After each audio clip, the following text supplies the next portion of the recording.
Hi all and welcome back to the channel. Today I want to talk about SoulMask, which is currently sitting at 83% positive on Steam. I've been playing for about 6 hours now, and I'll share 3 things I like and 3 things I don't like. For those who don't know, SoulMask is a survival game where you build up a tribe. You start by gathering resources like wood, pretty standard for the genre, but eventually, your tribe members take over tasks for you.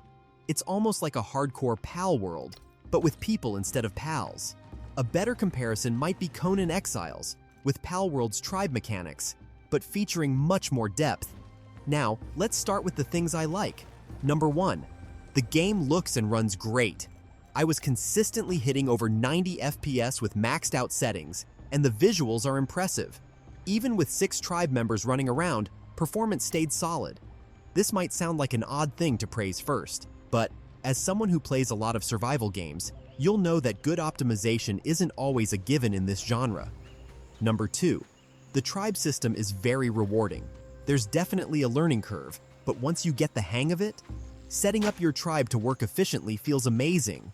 You assign tasks, prioritize them, and make sure tribe members have access to food, tools, and beds. It's almost like optimizing a production line, but with much more depth. If you've played Palworld before, you'll recognize this system, but here it's expanded with more options and complexity. Number 3, the crafting system is incredibly deep. The sheer number of crafting options is far greater than most survival games. This ties directly into the tribe system because there's simply too much to do on your own.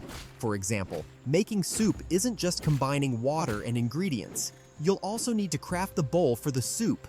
It's a small detail, but it works well, reinforcing the importance of managing your tribe effectively. Before I get into the things I don't like, please consider liking and subscribing if you find this helpful.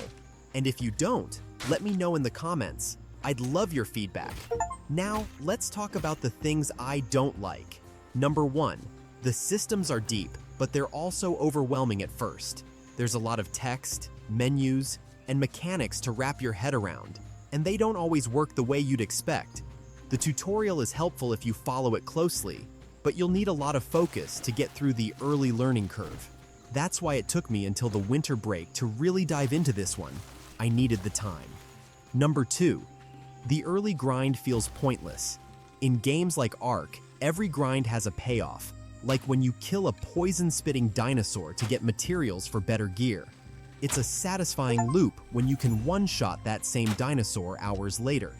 In SoulMask, at least early on, there's none of that. You're grinding because the tutorial tells you to, which makes it feel more like busy work than progress. Number 3, the tutorial isn't shared in co-op. This means that if you're playing with friends, everyone has to complete the same tutorial steps individually. For example, both of you need to build a house, set up a campfire, and so on. It slows progression early on and makes tasks that should be quick feel tedious. Lastly, there are definitely bugs to watch out for, but this is a survival game, so I'm sure you expected that. To summarize, SoulMask is a survival game that runs well and features a unique and deep tribe system combined with an extensive crafting system. Managing your tribe and getting them to work efficiently is incredibly satisfying, and the mechanics scale beautifully as you progress.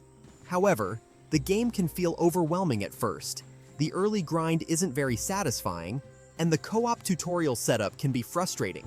If these negatives don't bother you, I definitely recommend giving this game a try. Personally, I'm excited to dive back in. That's it for my video on SoulMask. If you found this helpful, please consider liking and subscribing. Thanks so much for watching, and I'll see you in the next one.